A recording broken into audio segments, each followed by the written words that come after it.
I like the Rockets red. Yeah, I'm not gonna lie, red is my favorite color, so sorry, Jazz.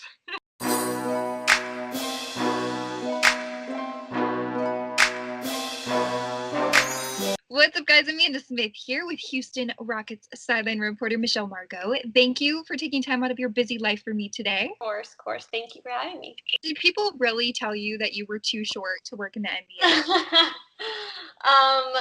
My dad did.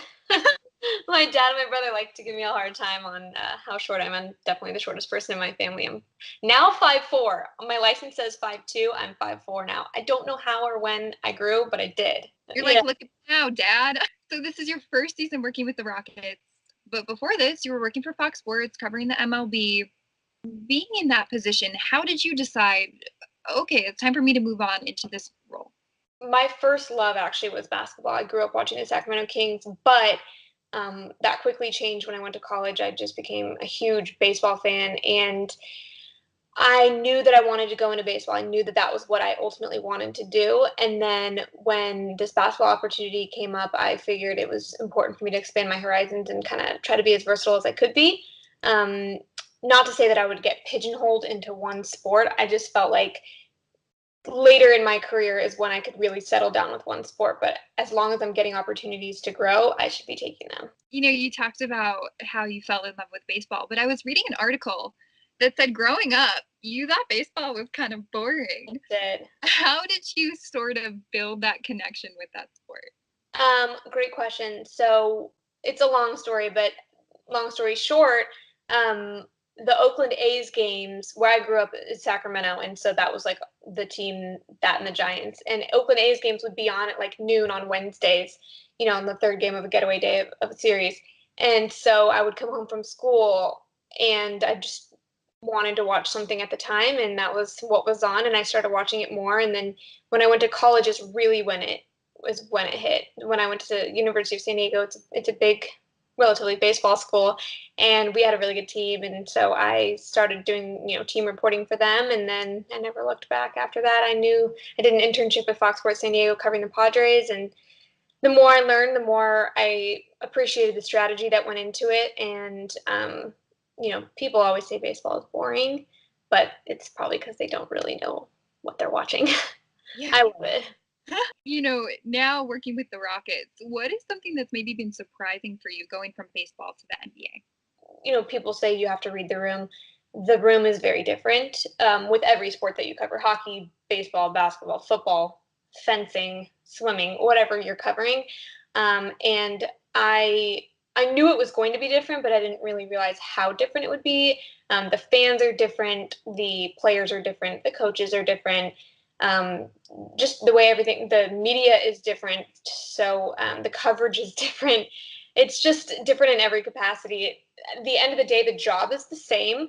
I'm still getting stories. I'm still, dealing with athletes and players and losing and winning. Okay, quick game.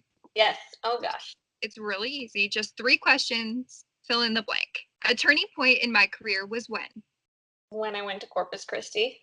Do I have to give an explanation? No, you don't have. But if you want to, we're chill here.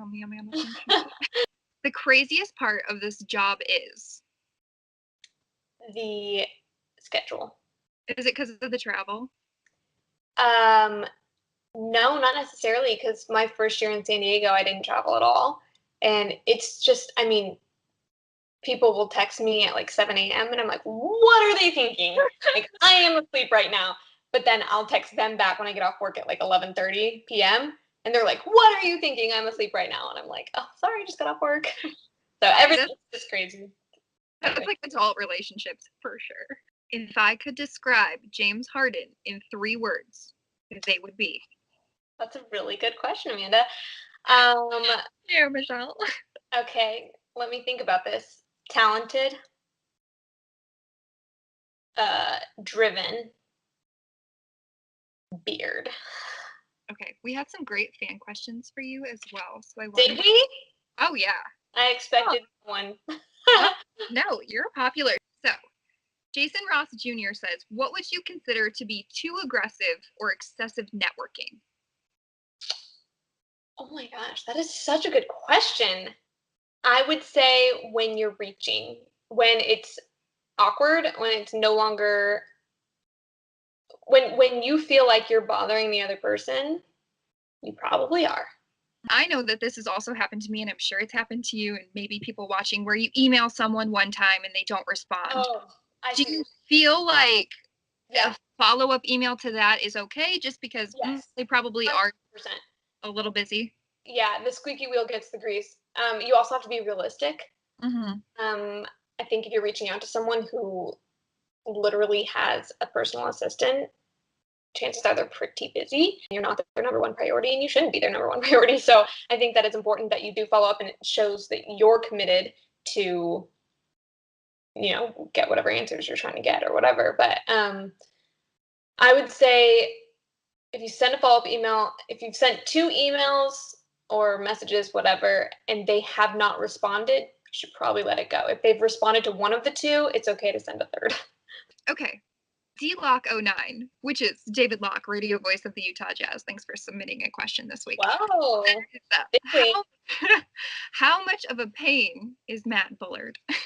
Oh my goodness. Oh, he is not a pain at all.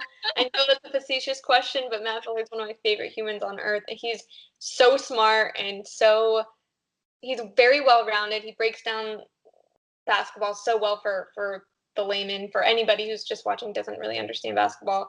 Um, he's he's like the heart and soul of the Rockets broadcast team, in my opinion. He's on the road, he's at home, he's everything. So huge appreciation for Matt Bullard, and I'm gonna have to side with him on this one. Sorry, David. Tim Rushi says, what have you found to be the best way for you and the team you work for to be comfortable around each other? This is the third regional sports network that I've worked for, the third team that I've covered, and I think just being around helps. I think that there is a difference, and a lot of people who don't understand our industry don't realize the difference between being a local sports reporter or an objective sports reporter versus being a team partner. I think at first when you go to a regional sports network and you're working with a team, they don't separate you from the other reporters or the other media, and they can be more guarded or not really give you as much, information, I guess. So being around helps because they realize, oh, you're our reporter. Your job is to do right by us, if that makes sense. So being around is the biggest thing for me. Traveling is huge. If you don't travel with the team, it's a lot harder because you do blend in with everybody else. But when you're constantly in every city that they're going to, it shows your commitment to the team and your commitment to, getting their exposure out there, if that makes sense. Okay, final question. I'm not going to try to pronounce this username. I'm going to just spell it out. Okay. At YEKSSON says, can you do a crossover? No. That was so honest. Well, no, I have very little athletic skill. I try really hard. I mean, I can't dribble, I can shoot. I can try and play defense. I can try and swing a golf club. I can try and throw a curveball. Whether any of those actually look decent is it's a no for me. It's a no from me. Thank you so much I don't for get any questions for you. What was that? I don't get any questions for you. Oh, you want to ask me a question? This is crazy. I feel like oh my gosh. Okay. Yeah. Yeah. It's your turn now. When covering the Jazz and the Rockets, when we go to what's it called, Vivint Smart Home Arena now. When the Rockets play there, the Jazz fans are unlike any other fans on the road. Why do you think that is? People say that all the time, like players and coaches. I think that it's because, and I'm not from here, so I just need to throw that out for all of the Salt Lake City Jazz fans. I'm represented. I know I'm from Chicago. Okay, let me in. But Yeah. I think that it's because this is their team, right? There's no football team here. They don't have a Major League Baseball team. Yeah, there's a minor league team, but the Jazz, I feel is the one team that's here that kind of brings everyone together. So I know I was sitting there the other day at the game and I'm like, it is so loud. It is crazy here, but I think that just kind of having that one team that you can support and feel connected to. Yeah, I wore red the first time the Rockets played there. I had never been there before, and our play-by-play guy Craig Ackerman was like, "You." Before we even got to the arena, like, "You are crazy for wearing red." And I was like, "What? No, go Rockets!" And I stepped in there, and I was like, "Oh, okay, this is why. I understand. Oh, I get it. I'll go the next time." This was so fun. Hopefully, we'll stay in touch and I'll see you again soon, maybe for the playoffs.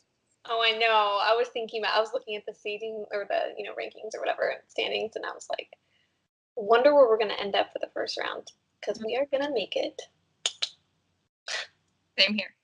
Thank you so much for thinking of me and for introducing yourself. Yeah, thanks for not being weirded out by me. It's always a great day. It was fun. And you look cute. Okay, well, now we're best friends. So, guys, from Yes. Margaux, I'm Amanda Smith. We'll see you next time.